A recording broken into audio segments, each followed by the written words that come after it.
Slick vs. Hex, Hex vs. Slick. The infamous LA graff battle that started on the walls, later covered in the news, in magazines, in music videos, blogs, and YouTube.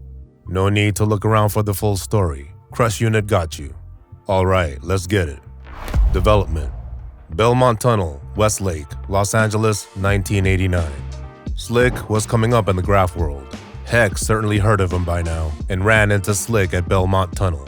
Belmont was obviously an illegal spot, but cops and writers had a sort of shaky truce there, so kids could paint all they wanted.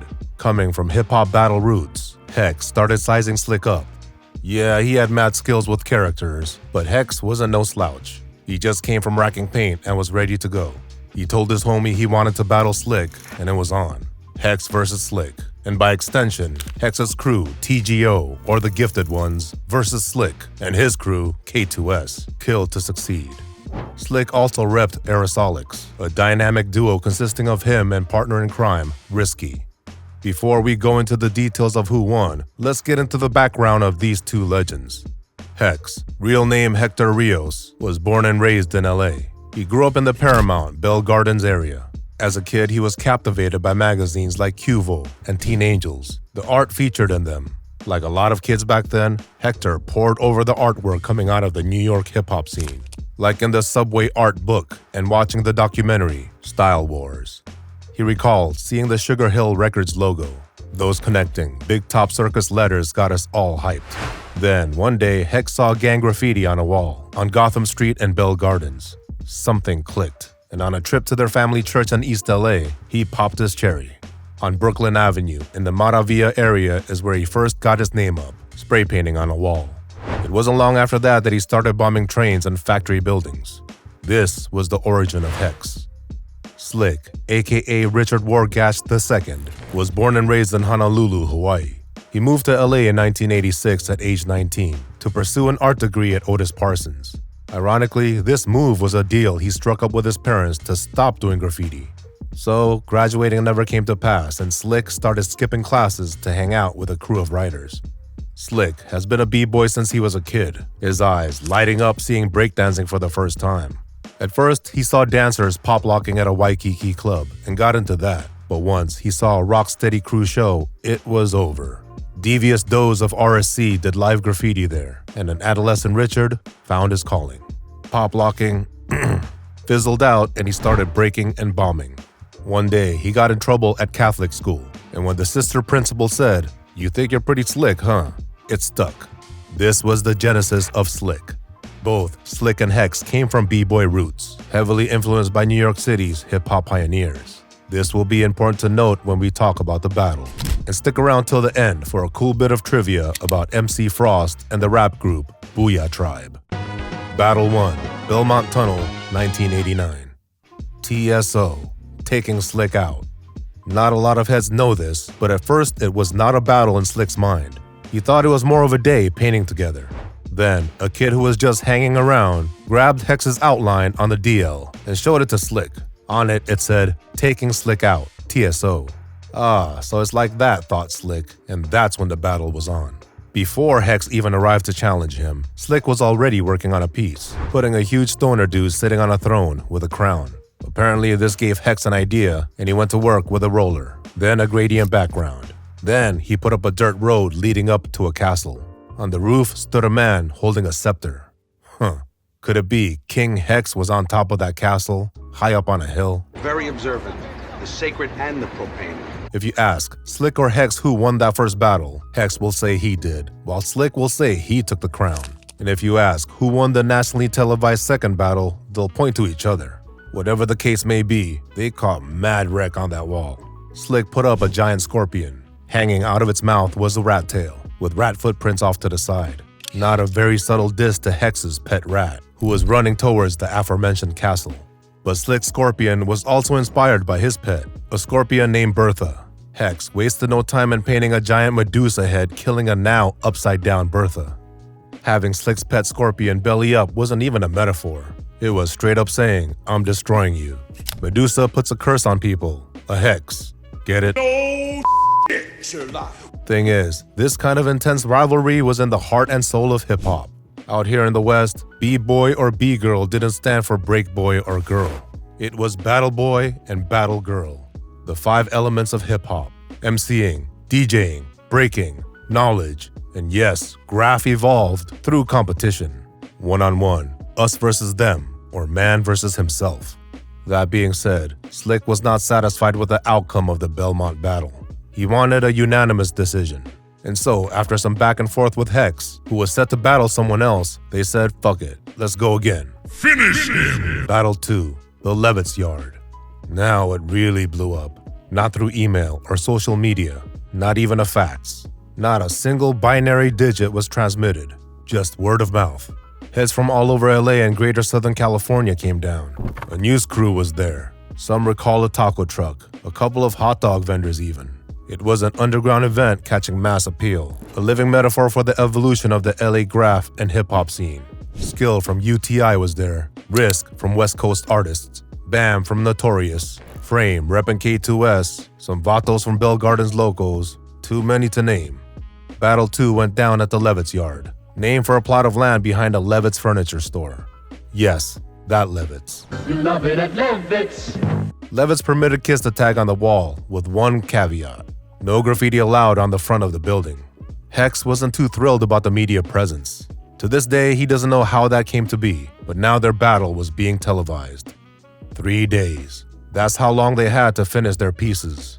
Day 1 was a Friday, and they had until 3 p.m. the following Sunday. Slick, dissing the name Hex, rocked the Jack in the Box with quote-unquote hoax as the Jack. Hex, hoax, get it? Do you like apples?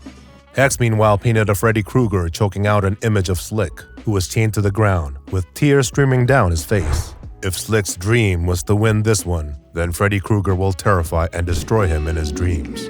A source of contention was Slick's letters. It was obvious that in Battle 1, Risky from West Coast artists did letters on Slick's side. He signed his burner after all.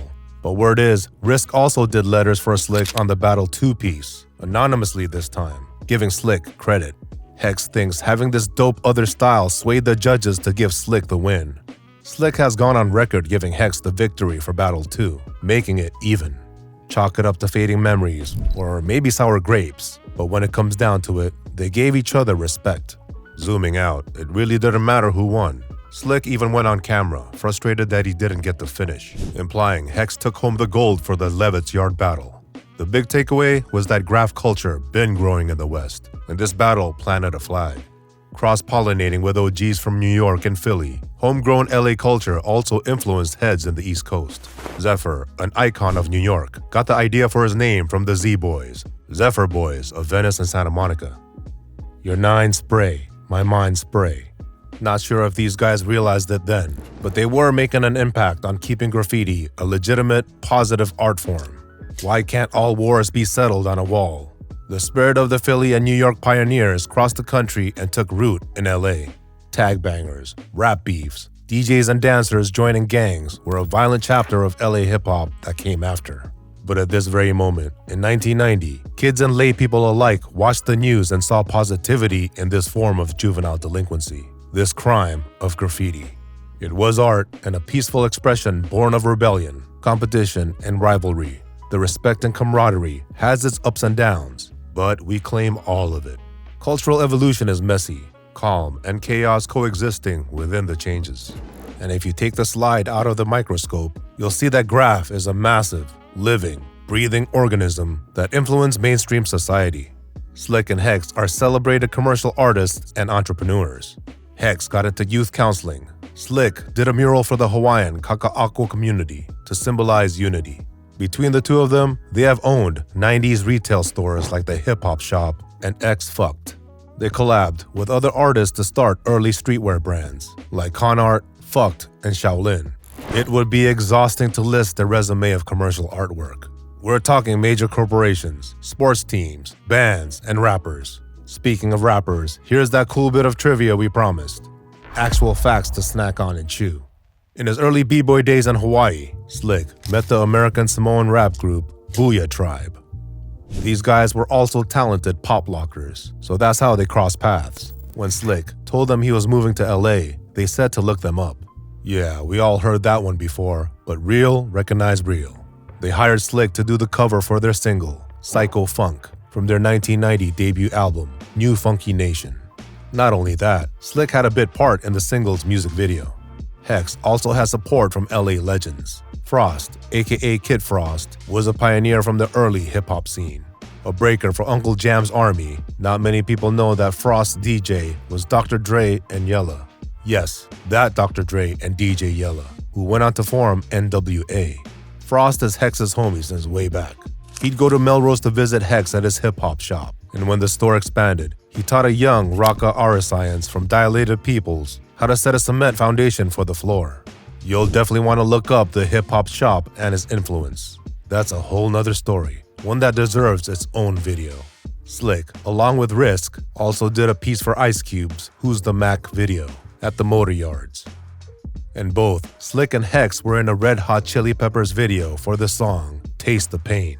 They had them recreate the battle, with Hex on the left and Slick on the right, rocking some pieces.